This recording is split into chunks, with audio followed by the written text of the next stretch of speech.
D'abord, je voulais remercier le collectif des musulmans de France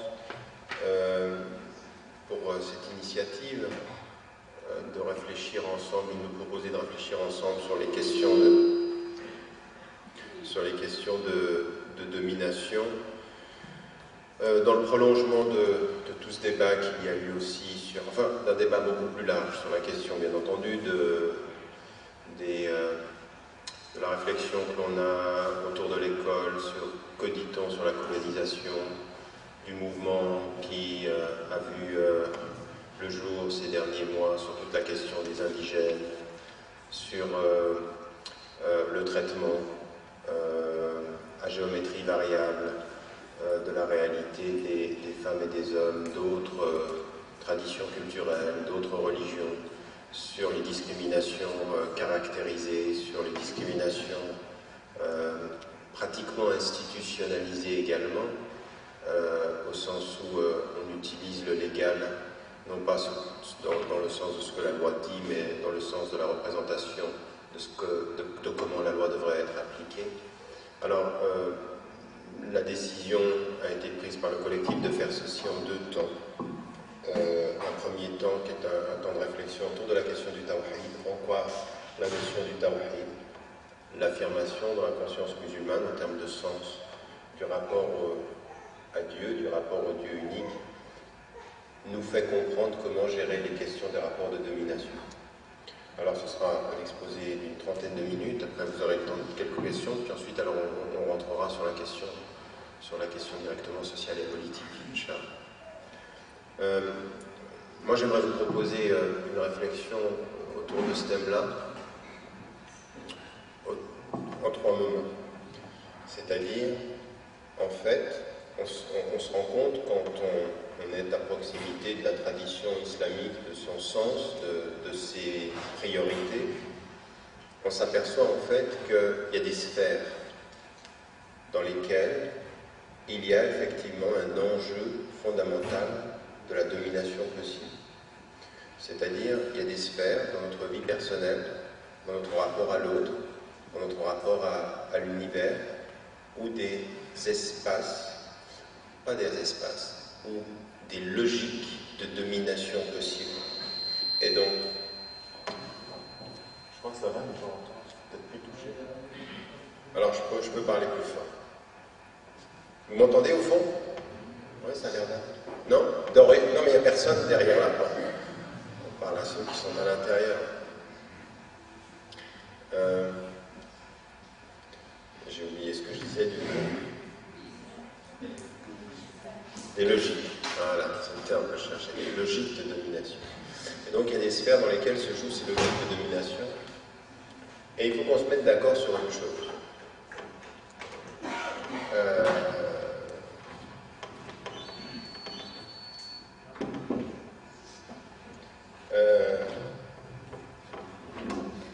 Je ne savais pas que le frère allait prendre la fin de Surat al-Kahf, la fin de la Surat de la caverne. Et dans la fin de la Surat de la caverne, on finit exactement par là où je vais commencer. En fait. فَمَنْ كَانَ يَرْجُو لِقَاءَ رَبِّهِ, celui qui espère la rencontre avec Dieu, فَلْيَعْمَلْ عَمَلًا صَالِحًا, qu'il fasse bien. ولا يشرك بعبادة ربه أحدا ولا يشرك بعبادة ربه أحدا, et qu'il n'associe à Dieu, qu'il n'associe rien à Dieu, mais c'est pas exactement ça, qu'il n'associe bi'ibadati, c'est-à-dire dans l'adoration, dans la culte, qu'il n'associe rien dans son adoration et dans son culte à Dieu. Donc c'est pas simplement un phénomène de conscience, c'est-à-dire reconnaître qu'il y a un Dieu unique. Il y a toute la dimension d'adorer Dieu et de comment est-ce qu'on adore Dieu. Donc il y a le fait de dire dans Tawhid, la ilaha illallah, il n'est de Dieu que Dieu. Ça c'est ce qu'on dit. Maintenant, il y a, et c'est ce que font c'est la différence que font les ulama quand on parle de Tawhid. Ils font la différence de Tawhid التوحيد الألوهية والتوحيد الربوبية. توحيد Uluhiyya, Rabb, c'est l'unicité de Dieu en tant qu'il est Dieu unique. Et Tawhid al-Uluhiyya, c'est comment l'être humain, femme ou homme, se libère de tout ce qui pourrait justement mettre à son adoration. Et l'Ibad, mettre dans son adoration autre chose que Dieu. En fait, ce sur quoi il faut qu'on se mette d'accord, c'est que l'affirmation fondamentale de l'unicité exige un engagement à la libération. Et on se libère de quoi? On se libère de ce qui pourrait nous dominer, ou de ce qui nous domine. Donc, affirmer le tawhid, ou dire par exemple la yushrik, c'est-à-dire il n'associe rien, c'est-à-dire il ne met pas dans son rapport à Dieu quelque chose d'autre qui dominerait, ou qui s'imposerait, ou qui aliénerait son rapport à Dieu. C'est ça que ça veut dire. Il y a Ahad, l'unique, et tout notre travail est un travail de nous libérer de ce qui pourrait nous dominer, de libérer de ce qui pourrait nous emporter, de libérer de ce qui pourrait s'associer à l'unicité. Donc il faut bien qu'on soit d'accord. C'est que l'axe, le principe premier, ce sur quoi il y a un rapport à Dieu et ce sur quoi se fonde l'islam, quand on commence par le tawhid, on comprend immédiatement que si l'islam c'est le tawhid, et que souvent on traduit islam par se soumettre, et que si le tawhid c'est se libérer, donc se soumettre c'est se libérer. Vous m'avez suivi? Pas du tout, je recommence. Si l'islam, on traduit souvent par se soumettre, pour reconnaître que Dieu est. Si l'islam, c'est se soumettre. Et que l'islam, son axe et son principe, c'est le tawhid, l'unicité divine. Et que si l'affirmation de l'unicité divine, c'est se libérer, alors, par une logique simple, se soumettre à Dieu, c'est se libérer. Ce qui, dans la logique rationnelle, est un tout petit peu étonnant, mais ce qui est dans la logique spirituelle, la seule chose qui soit vraie, et on va savoir pourquoi. La seule chose qui soit vraie, reconnaître qu'il est au-dessus de tous, c'est refuser de se soumettre à aucun autre. Ni à soi-même d'ailleurs, ni à soi-même. Ne pas être soumis à soi. Et soi, qu'est-ce que c'est? C'est l'ego. Et on va y venir. Donc il faut bien qu'on se rende compte de ça. Le message spirituel de l'islam qui tourne autour de cet axe-là, le tawhid, comme parfois on vous l'enseigne à la mosquée ou comme vous le lisez dans les livres, c'est pas une somme de principes qu'il faut connaître par cœur, c'est un mode de vie qu'il faut assimiler. C'est un mode de vie, c'est une façon de regarder le monde, c'est une façon de se regarder soi, une façon de regarder l'autre, une façon de regarder le monde, une façon même de regarder sa propre mort. Et donc ici, on est vraiment au cœur de la question de la domination, et vous allez voir comment en cascade, ce rapport-là à Dieu est un formidable outil de libération. Mais pas simplement de libération en s'asseyant sur une chaise ici en disant moi je dis la ilaha, comme certains le disent par exemple, ils viennent dans des salles comme ça, ils disent la ilaha illallah, ils pensent qu'ils se sont libérés par la force de la prononciation. C'est pas ça. Quelqu'un qui le dit de cette façon-là pour que ce soit entendu, c'est quelqu'un qui est aliéné et qui est sous la domination de l'oreille de qui l'entend. Vous me suivez? Si tu viens le dire avec force pour que l'autre l'entende, tu ne le dis pas pour te libérer, tu le dis pour qu'il soit entendu. Et si tu dis pour qu'il soit entendu, c'est que l'oreille de l'autre domine l'intention de ta libération. Donc tu n'es pas libre. C'est subtil, hein? Mais c'est vrai. Mais c'est exactement ça. Il y a des façons de dire la ilaha illallah qui sont ta liberté, et des façons de dire la ilaha illallah qui sont l'expression de ta prison. Ça dépend d'où il part, le la ilaha illallah. Il part dans l'intention de l'oreille de l'autre, ou il part dans l'intention de la libération de ton cœur.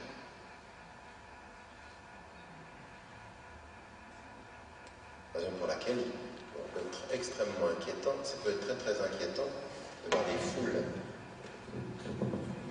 de gens qui...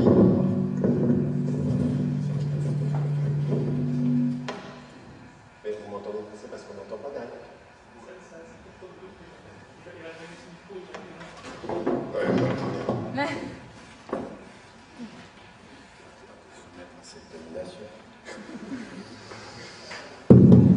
Bismillah. Bon, je vais le tenir et puis voilà. Non, ça n'existe pas. Bien. Ben voilà. C'était la fin de la première partie.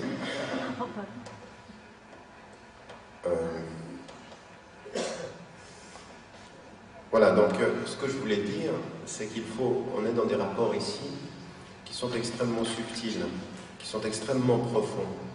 Et à des moments donnés, il n'y a finalement que deux êtres qui peuvent savoir s'ils sont libres. Où est la liberté? Dieu, parce qu'il sait, et chacun d'entre nous, parce qu'il sait aussi. Il sait d'où ça vient. Il sait s'il est musulman dans le miroir de son cœur, ou s'il est libre dans le miroir de son cœur, ou s'il l'est dans le regard de son frère ou de sa sœur. Et ça, c'est déjà lui. Notre communauté, ce n'est pas une communauté qui peut toujours permettre des libertés, et parfois elle permet des aliénations, dans la façon dont on se regarde les uns les autres. Pourquoi finalement dire qu'il faut de l'amour entre nous, ça permet de la liberté? Parce qu'en fait, l'amour, c'est ce qui devrait permettre de ne pas juger.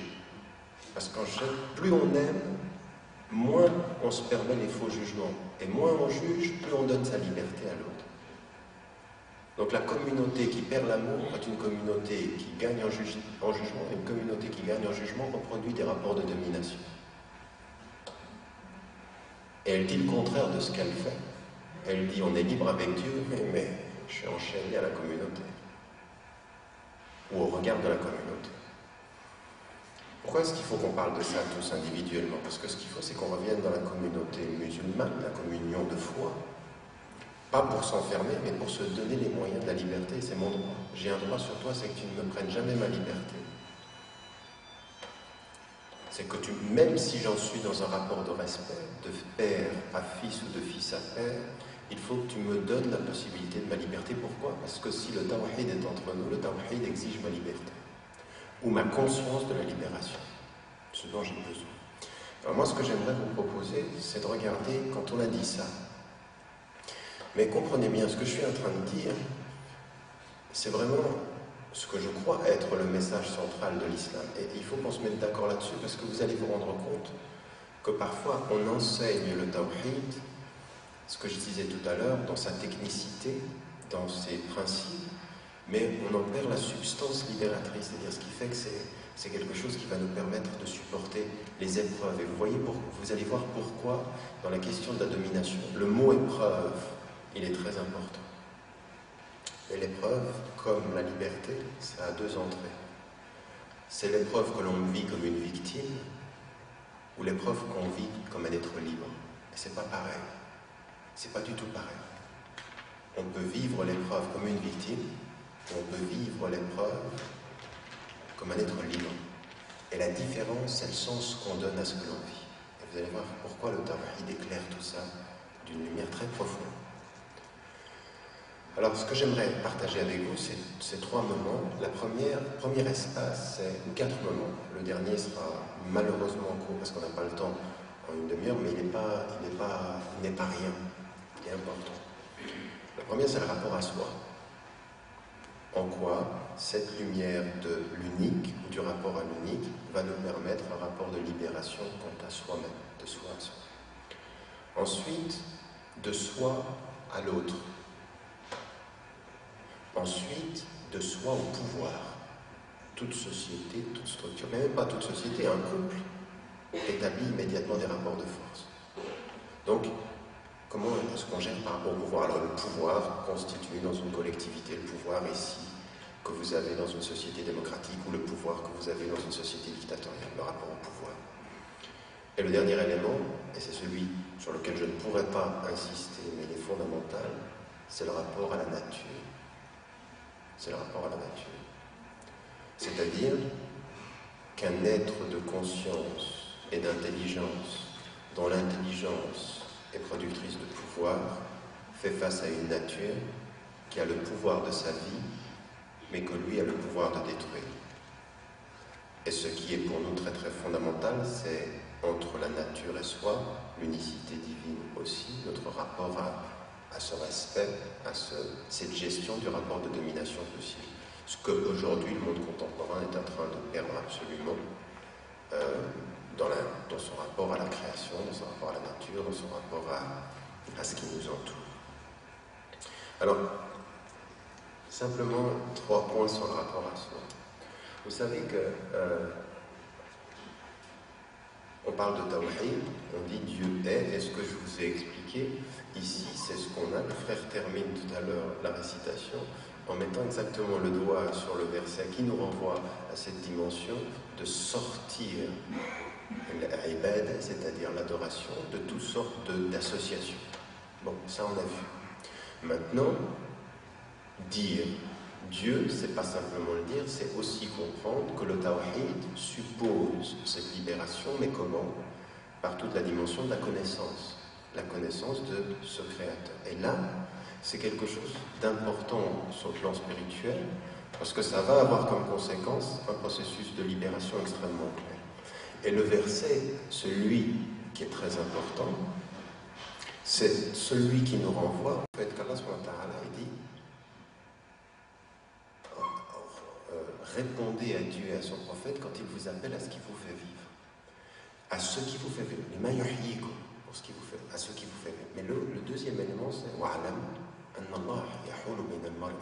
et sachez que Dieu, la connaissance de Dieu, est entre l'homme et son cœur.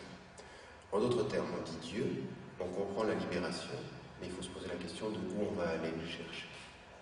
Où est-ce qu'on va chercher ce rapport à Dieu? Parce que c'est bien beau de dire Tawhid, il faut dire, non, où est-ce qu'on va aller le chercher? Où est-ce qu'on va aller chercher cette connaissance de Dieu ou cette proximité avec lui? Et maintenant, le rapport qu'on a avec son cœur, c'est-à-dire ce retour à l'intérieur. Et ça, c'est la clé de tout.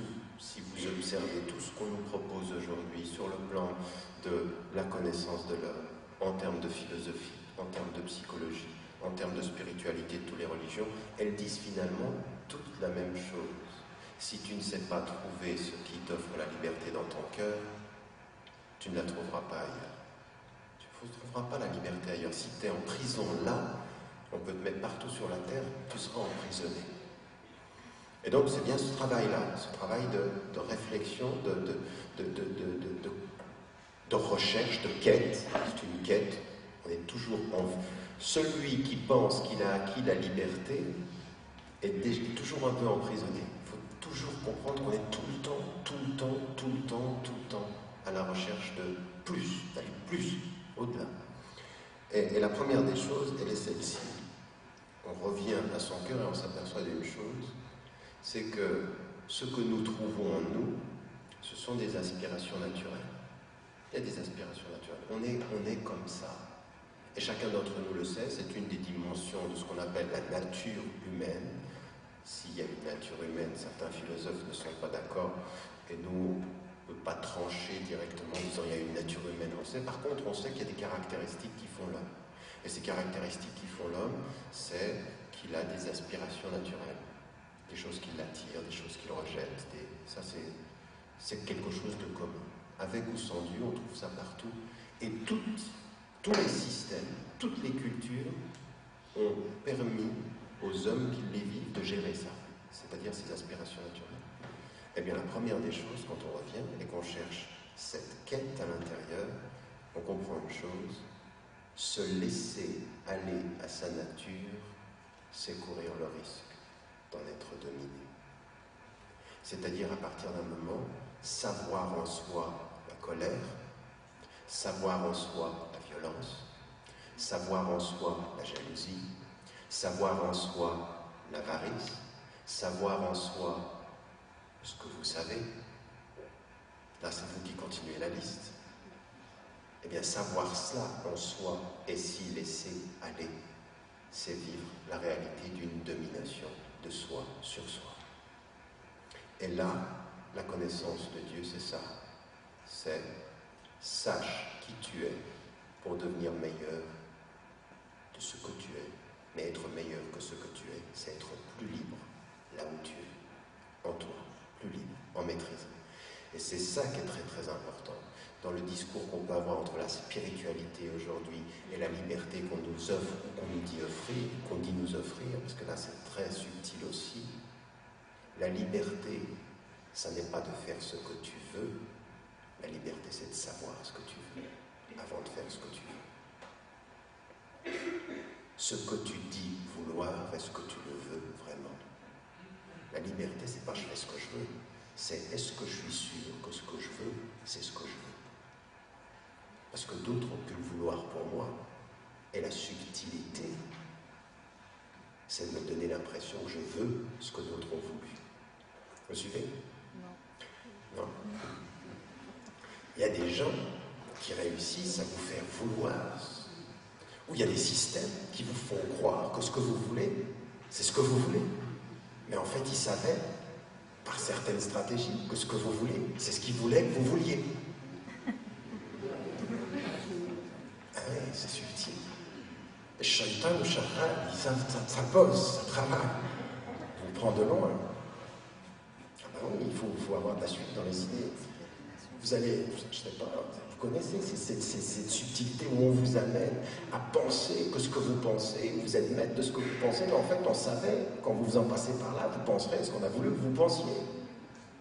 Ben ça c'est la publicité, c'est comme ça, c'est créer le besoin d'un besoin dont tu n'avais pas besoin. Et tu dis c'est quand même bien ce besoin. Ben on savait, c'était ce qu'on voulait. Bienvenue dans le club de ceux qui ont le même besoin.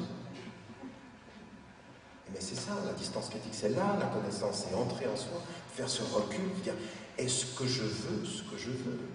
Il faut se méfier des gens qui vous donnent l'impression, qui vous ont donné les clés de votre liberté. Là, je pourrais par exemple vous faire en direct un scénario de manipulation idéologique. On va essayer. Bon, demain, il y a des élections. Et vous êtes libre de voter. Chacun votera en son âme et conscience. Et ce n'est pas à moi, là, placé là où je suis, de vous dire ce pourquoi il faut voter, on est d'accord. On est libre, on est des citoyens. Mais quand même, il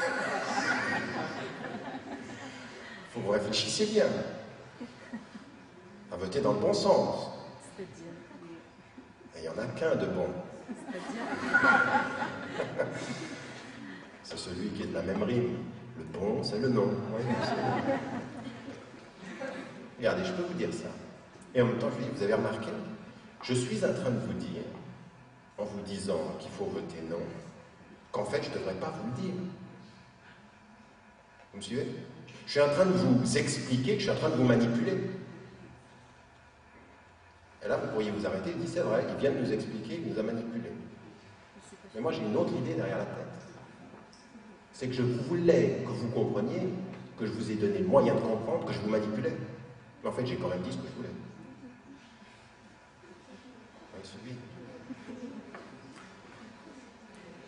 C'est ce que Pascal appelait la pensée de derrière la tête. Tu fais 2 pas avec la personne, tu lui expliques que tu as fait 2 pas, mais lui, il n'a pas compris que tu en as fait un 3e. En d'autres termes, quelle est la malhonnêteté de celui qui, honnêtement, vous dit qu'il a été malhonnête avec vous? Vous me suivez ou pas? Vous êtes là?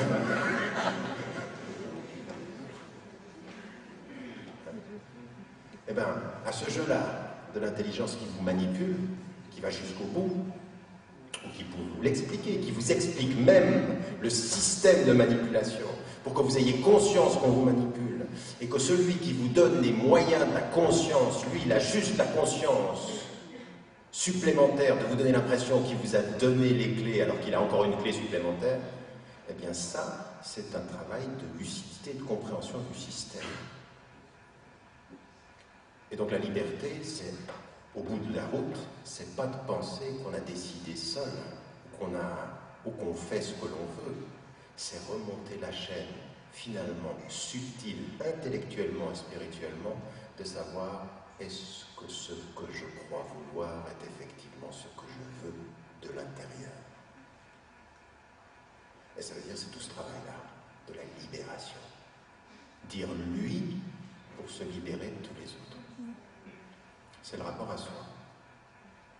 C'est vraiment le rapport à soi. Et ici, c'est combien de temps ça? C'était l'introduction. Deuxième élément, bon, on va aller plus vite. Il y avait, donc, c'est toute la... Bon, passons là-dessus. Simplement pour vous expliquer, ce type de rapport, c'est sortir de soi et se poser la question, est-ce que je veux ce que je veux? Et ça, c'est pas rien dans une société de consommation et dans une société de l'émotion. Parce que là, maintenant, on rentre dans le deuxième volet qui est très, très subtil. Les émotions, quand on les vit, nous donnent l'impression qu'on est libre de les vivre. Or, on sait aujourd'hui, par toutes les études sur la psychologie, par le fonctionnement même du cerveau, de la réactivité, que les émotions, ce sont des choses que vous ne maîtrisez pas, mais qu'on peut maîtriser pour vous. On peut produire de l'émotif. On a dans les systèmes aujourd'hui de production, même des films à Hollywood, des programmes qui dosent la dimension émotive, qui savent à quel moment, de quelle façon on peut attirer l'émotivité. Mais bon, c'est aussi de la publicité. Le système publicitaire fonctionne que comme ça. Mais ce qui est beaucoup plus important, c'est aussi que le politique fonctionne comme ça. On sait à un moment donné que ce qui a permis l'invasion dans la première guerre du Golfe, par rapport à Saddam Hussein, ça a été une mise en scène où il fallait, pour que le peuple américain change émotivement, il fallait trouver quelque chose. On a trouvé quelque chose, ça a été toute cette affaire des couveuses. Tout ça, c'est un montage. En fait, c'est un montage qui va toucher l'émotivité populaire. Et l'émotivité populaire fait basculer la conscience critique. Et là, on n'est plus libre, on est dans un pur système de domination. C'est-à-dire qu'intellectuellement, on est dans la démocratie, on ne discute pas, on est émotivement dans un rapport de manipulation absolue. Absolue. Et cela, on le vit ici, mais le monde en général, et le monde musulman, de ce point de vue-là, est absolument... Mais on le sait en même temps. Comment est-ce qu'on peut manipuler les émotions? Je veux dire, qu'on sait aussi qu'en 1955, Nasser, avec le soutien des services de renseignement américains, fait un montage d'un attentat contre lui, parce que cet attentat va élever son statut de personne qui est en concurrence. Enfin, vous connaissez tout ça. Moi, ce qui m'intéresse, c'est que là, j'ai parlé de la dimension politique, on le sait sur la dimension publicitaire, on le sait sur la dimension personnelle. C'est-à-dire aujourd'hui, l'émotion vécue dans la spontanéité n'est pas forcément un indice de liberté. C'est aussi un indice de domination possible. Ça veut dire conscience, qu'il faut travailler sur la gestion de ses émotions. Raison pour laquelle tous ces livres qu'on a aujourd'hui sur la psychologie qui s'occupe de cette dimension émotionnelle, pourquoi est-ce que les gens aiment ces livres-là? Parce qu'ils sentent bien qu'il y a un enjeu phénoménal.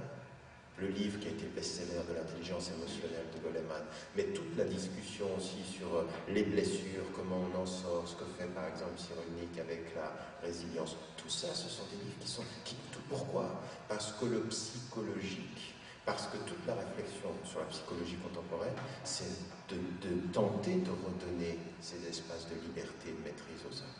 Parce qu'on s'en rend compte, ce message-là il est universel, on n'est pas nous tout seuls à le vivre, c'est pas parce qu'on a une morale, une éthique qu'on sent qu'on se perd, tout le monde sent que là on est perdu, qu'on est manipulé. Puis en plus, on a en plus de ça aujourd'hui compris qu'en plus du fait que les populations étaient réactives émotionnellement, c'est que l'émotion a cette capacité de pouvoir se vivre dans l'instant et ne pas être forcément convoquée dans la mémoire. C'est-à-dire que les gens oublient très vite. Très vite. Je veux dire, si on avait la conscience maintenant, quand on voit les images de la télévision sur ce qui est en train de se passer dans un certain nombre de pays du monde, comme en Irak par exemple, et qu'on sait comme ça, dans l'instant T, oui, vous voyez ces images-là, puis vous avez en même temps, avec la même intensité, un discours du président américain qui mentait sur ce qui a provoqué ça. Si vous aviez la même intensité, ce serait insupportable. Mais on oublie vite les mensonges pour ne regarder que les faits. Et ça, c'est la perte de la conscience, critique de la conscience, de la mémoire. Et là, on est dans la domination. Quand on vous présente des faits sans principe de causalité, on vous domine sur leur interprétation. Oui. Et donc ça, c'est toute la dimension du travail sur soi. Troisième des dimensions du rapport à soi seulement, c'est la dimension de l'intelligence. Et on sait que l'une des choses, raison pour laquelle il n'y a pas de spiritualité, il n'y a pas de rapport à Dieu qui n'invite à l'amour de la connaissance. Savoir et pouvoir. Le savoir, c'est du pouvoir. Et qui sait a un temps d'avance sur celui qui ne sait pas, au minimum, quand il n'en a pas 3 ou 4, comme je viens de vous l'expliquer, celui exactement qui sait où il va et donne l'impression qu'il donne les billes du savoir à celui qui le suit. Quelque temps sur le chemin, pas jusqu'au bout. Il y a ici, ça, cette dimension du rapport au savoir, toute la dimension de connaître Dieu, ça sera promouvoir le savoir et le savoir qui va être de tous les types, parce que tout type de savoir est d'une certaine façon une connaissance du créateur du savoir. Donc nous n'avons absolument pas cette idée qu'il y a une hiérarchie stricte, il y a uniquement ce type. Non, tous les types de savoir sont des types de libération. Donc, se connaître pour se libérer de son ego, connaître ses émotions pour se libérer de leur domination, et savoir. Et la dimension de ce savoir-là est également fondamentale dans le rapport à l'univers. Mais pourquoi est-ce qu'il faut les trois? Parce que l'un sans les autres peut devenir excessif. Un savoir sans la connaissance de soi, ça peut devenir un savoir arrogant. Et l'arrogance, c'est encore le serpent qui se mord la queue, c'est encore un rapport de domination. Donc il faut que le rapport à moi m'offre l'humilité du savoir. Il faut un savoir qui ait la conscience de l'humilité. Mais l'humilité, elle ne vient que du premier champ sur lequel on travaille. Et le premier champ ne vient, l'humilité, elle ne vient que dans la compréhension aussi que de nos émotions, il faut se maîtriser. Parce que, vous savez, ces dimensions de la trop grande générosité émotionnelle, tout ceci, ça aussi c'est très très envahissant, ça aussi c'est du pouvoir. Donc ici on est dans des sphères très très très subtiles dans ce rapport-là. Moi j'aimerais, je vais devoir je dois terminer malheureusement, et je vais devoir vraiment pratiquement à la tronçonneuse couper tout le reste, mais j'aimerais juste dire une chose. C'est toute la question, je veux dire un mot là-dessus, sur la question de l'épreuve. Sur la question de l'épreuve. Parce qu'on est au centre de la question. On a dans la tradition musulmane quelque chose qui suit toutes les traditions religieuses, à savoir que nous allons faire face à des épreuves. Et en fait, que dans la vie, il va falloir admettre que l'on souffre. On va souffrir. Et c'est bien ça ce qui est dit. Est-ce que vous pensez qu'il suffit de dire, comme certains le pensent, certains des gens qui sont sans Dieu, ils disent, mais pour vous c'est facile, vous dites Dieu, puis ça va, mais non. Dire Dieu, c'est pas une solution à la souffrance, c'est un certain regard sur la souffrance. C'est pas une solution. Il n'a jamais été dire que je vais trouver la solution de mes souffrances. C'est une certaine façon de les regarder, de leur donner un sens. Et c'est ça exactement ce que je voulais vous dire. Vous savez, ça a été le thème central de la philosophie. Ça a traversé la philosophie occidentale. Qu'est-ce que vous faites de la souffrance? Est-ce que vous en faites de l'art? Parce qu'il n'y a pas un artiste qui produise une œuvre dont il n'est pas à la source une marque de souffrance. On parle peu quand tout va bien. Il n'y a pas d'art du tout va bien. En général, l'expression artistique, c'est quand il y a une blessure quelque part. Qu'est-ce que tu veux que je te dise quand tout va bien? Par contre, quand ça ne va pas, j'ai des choses à te dire. L'expression artistique, elle est celle-ci. Elle n'est pas l'ordre du tout va bien, elle est l'ordre de la blessure. Et tout ça, ça traverse l'histoire. Et les philosophies Elle nous parle de ça, et les religions nous parlent de ça, et l'islam nous parle de la souffrance. Et à un moment donné, vous vous posez la question, mais la souffrance et la tristesse, qu'est-ce qu'on en fait? Dis-moi ce que tu fais de ta tristesse et de ta souffrance. Je saurai quel type de liberté, vers quel type de liberté tu te diriges. Est-ce que, vous savez, ça a été quelque chose qui a complètement colonisé la pensée d'un philosophe de la fin du 19e siècle, qui est mort au début, juste avant la première année du 20e siècle, qui s'appelle Nietzsche. Il dit, l'homme vaut par ce qu'il fait de sa souffrance.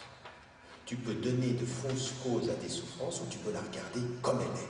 Je souffre, je regarde la souffrance. Pourquoi? Parce que pour lui, vivre, c'est souffrir.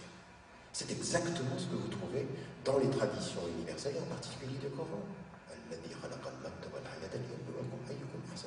Il a créé la vie et la mort comme une épreuve. Qu'est-ce qu'on fait de cette épreuve? Alors, l'épreuve, c'est exactement là où la conscience de l'homme peut se transformer en victime dominée ou en être dans le sens qui se libère, qui s'est libéré. Et c'est ça que j'aimerais vous dire, parce que même dans les structures dans lesquelles nous avons ici, moi j'entends des gens qui sont dans le type de discours politique, ils disent la liberté, mais ils parlent comme des victimes. Oui, j'entends, je veux dire, même dans le texte que j'ai signé, avec lequel j'ai signé un texte dont je suis d'accord avec le fond, mais pas forcément d'accord avec les formules. J'y sens quelque chose qui est encore la victime parle fort. Alors que l'être libre parfois parle doucement, mais il parle ferme. On peut avoir ce type de réserve, mais la question est, qu'est-ce qu'on en fait de cette épreuve? Qu'est-ce qu'on se fait de ces rapports de domination? Et moi, j'aimerais terminer là-dessus, simplement pour vous dire, il faut réfléchir à toute cette dimension-là, cette dimension de l'épreuve, de qu'est-ce qu'on fait de l'épreuve et comment est-ce qu'on peut la gérer. Alors, il y a deux choses. Il y a de regarder sa souffrance telle qu'elle est, puis de lui donner une causalité dans l'instant. Oui, ben, la vie est une souffrance, où je souffre de cela, et puis c'est par rapport à cette cause-là, puis j'essaie de gérer cela. Alors, un être me fait souffrir, c'est pour ça qu'il me fait souffrir, je suis victime de ce qu'il me fait, et j'essaie de gérer cette souffrance comme une victime. J'essaie de la gérer, mais j'en suis victime. La société me fait ça. Et à partir du moment où la société me fait ça, je suis victime de ce qu'elle me fait, et j'agis en victime pour résister. Ou il y a une autre façon d'aborder la question, qui est celle, effectivement, qu'on comprend de l'intérieur de toute cette dimension spirituelle dont je vous parle. Ce que je vis là, et ce que vous me faites vivre, ça a un sens. Ce qui me fait passer du statut de victime au statut d'être libre, c'est de donner un sens à ce que je vis. Ce n'est pas le sens que vous m'imposez, c'est le sens que je lui donne. C'est-à-dire qu'à partir d'un certain moment, ce qui m'arrive là, ça fait partie d'un chemin de ma vie. Et je le vis dans le sens. J'imprime un sens à ma vie. Et je deviens sujet de ma vie. Et toi, tu es juste un élément de cette vie dont je suis le sujet, pas l'objet de la tienne. C'est moi en tant que sujet, devant Dieu et en toute humilité, qui comprend le sens des choses. Quand vous êtes maître du sens, vous devenez libre dans vos épreuves. Maître du sens. C'est exactement ça, le tawhid par ça. Fondamentalement, c'est ça.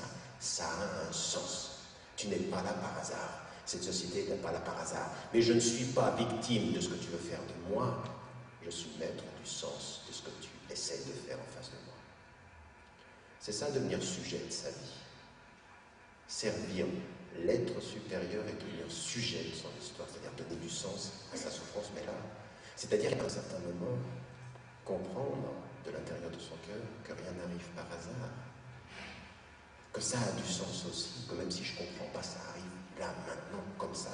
Et je deviens sujet. Ça ne veut pas dire que parce que ça ne vient pas par hasard, je deviens fataliste. Au contraire.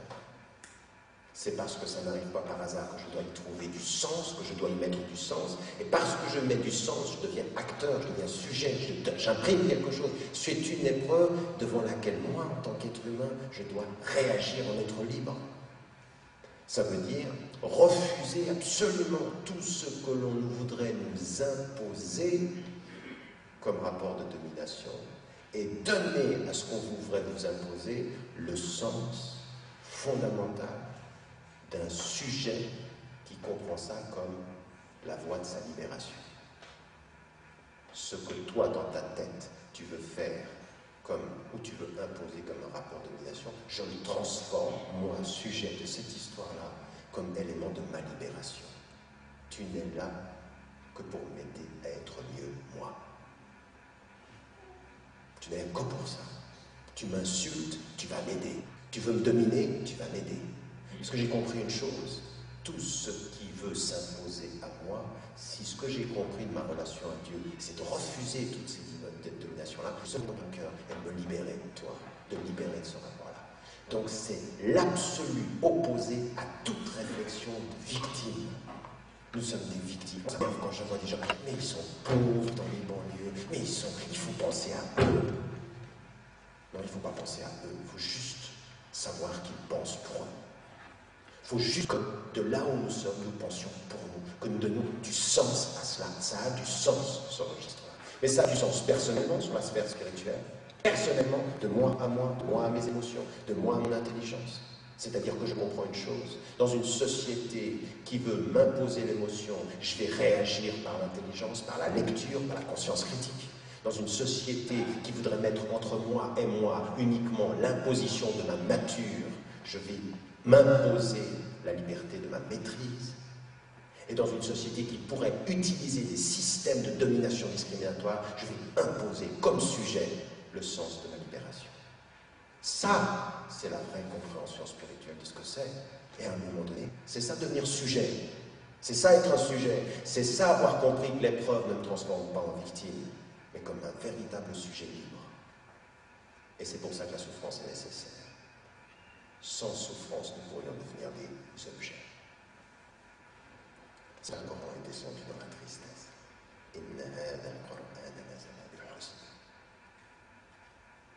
Essayez de poser la question, pourquoi?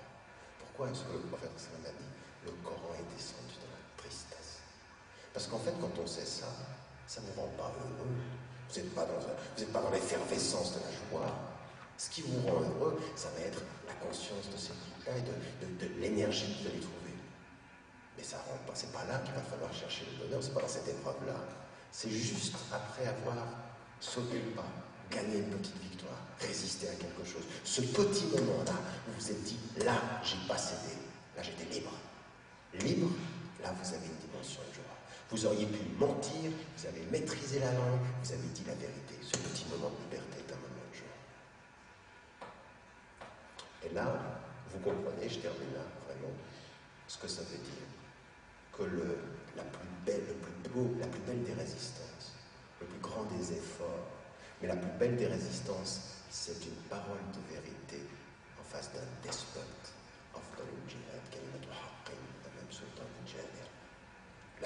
Le plus beau, c'est dire une parole de vérité. Mais ça veut dire quoi dire une parole de vérité en face de celui qui a tout le pouvoir? C'est avoir compris de l'intérieur le sens qu'il est pour vous. Tu vas m'aider à me libérer de penser que tout le pouvoir est en toi, parce que tu n'as qu'un pouvoir relatif. Tu mènes à la conscience de la relativité de ton propre pouvoir, même de la relativité de ma propre vie. Mais ça mène à quoi ça? Ça mène en face du pouvoir à refuser la compromission. Pas le dialogue, il ne faut pas qu'on se trompe.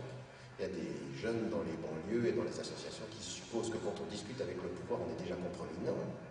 Discuter, c'est nécessaire. Se compromettre, ce n'est pas acceptable, mais c'est nécessaire de discuter. Discuter, c'est le début de la gestion du rapport de domination, c'est pas déjà la domination. Et là, moi, je suis désolé de voir des gens qui... Non, on ne discute pas. Discuter, non, ça, c'est pas bon.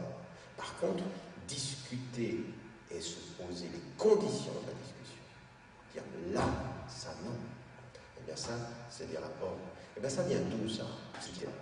Ça vient de tout ce type de rapport qu'on doit développer à partir du pouvoir. Et, alors, j'ai parlé du rapport à soi, j'ai dû parler un tout petit peu là du rapport au pouvoir, je voulais parler du rapport aux autres. Pas eu le temps, du rapport à la nature, c'est la même chose.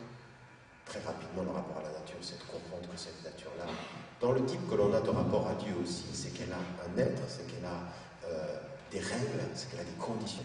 Qu'on ne peut pas exercer sa domination sans morale, sans éthique, sans reconnaissance de ce que c'est. La nature est un être Et c'est pas un hasard que la nature, elle est déterminée dans tellement de philosophies, comme la mère nature, elle a une dimension de respect fondamental, et ça, c'est quelque chose d'extrêmement important. Donc, il y a un rapport à tout cet univers-là, la domination, de la façon dont l'homme domine la nature, est une des preuves fondamentales du fait que l'homme ne se domine plus. Dis-moi comment tu es avec les animaux, je te dirai comment tu es avec ton cœur.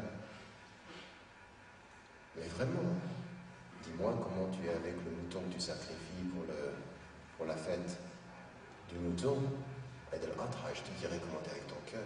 Si tu as compris le sens d'être avec Dieu, ou si tu t'arrêtes aux techniques du sacrifice. Et ça, c'est fondamental aussi. Et dans les relations familiales, c'est exactement la même chose. Réussir dans sa famille à développer des rapports de respect, de